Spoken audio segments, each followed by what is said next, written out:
My name is Brian Bell. I have been in recovery for over 7 years. Was in full-blown addiction for the majority of my adult life. In 2012, I was homeless, sleeping in a storage unit, was drinking over half a gallon of vodka a day and whatever drugs that I could get. I also, it's pretty awesome to know that you've been somewhere so broken to where you're laying on dirty clothes on a skid in a storage unit and finding it hard to even get up to even use the bathroom. So addiction got really bad for me. October 25th of 2012 got me to Paul Hospital.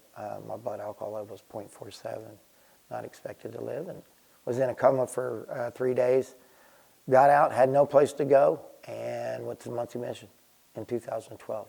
And it was the part that actually started changing my life for the better. It was the smartest decision I'd made in a long time.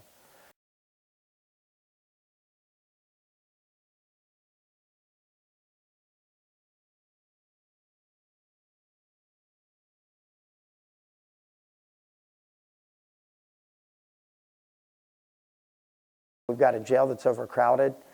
It's absolutely a wreck. And don't start being fixed. Some people just throw their hands up and go, well, it is what it is.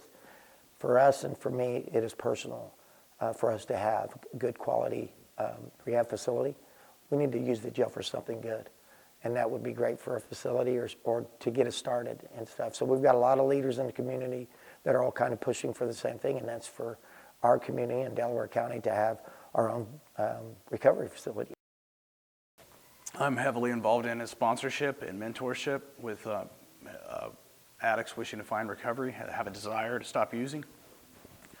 And one of the biggest challenges with that is some of them need and some of them want inpatient treatment. One of the challenges we find is that most of those inpatient treatment facilities are considerably far away.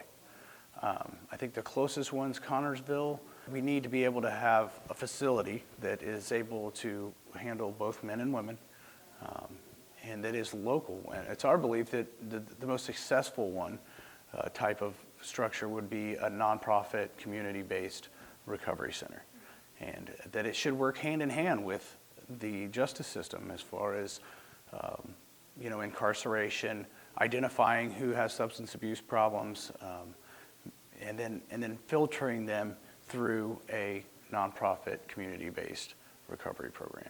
Teach them life skills, give them the ability to learn some hands-on skills and trades, and the ability to balance a checkbook, the ability to sort through and organize mail, create a calendar and a budget, those type of just basic necessities that have been neglected by people that have battled addiction.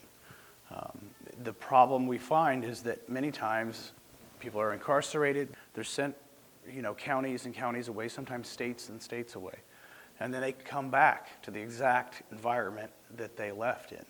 And it's as if we're setting them up for failure. So this is a community-wide problem, and whether it's touched the lives of those that are going to need to be involved or not, they need to be involved. In order for the community to actually heal and to stop the cycle that is continuing to happen, it's got to be everybody's all in. So that's kind of where we like to see that. And, we're moving the Justice Center to, we've turned a former middle school into another jail. And that's not long-term the answer. Incarceration, we can't arrest our way out of the problem. And so we'd like to see and would love to work with city, county, state, federal entities in order to create a national model of how this thing should be done. So let's take the old Justice Center and let's turn that Justice Center into an inpatient treatment that's perfectly capable of warehousing both men and women. It would probably not take as much as creating an entire new building to retrofit. The entire bottom of that building is already set up for office use, clerical work. Let's get family social services in there. Let's get CPS down there. Let's get Work One involved down there so that those options, those things to ingrain people back into society, to bring them back in and make them feel a part of and feel valued so that they begin to value themselves, are readily available in one location.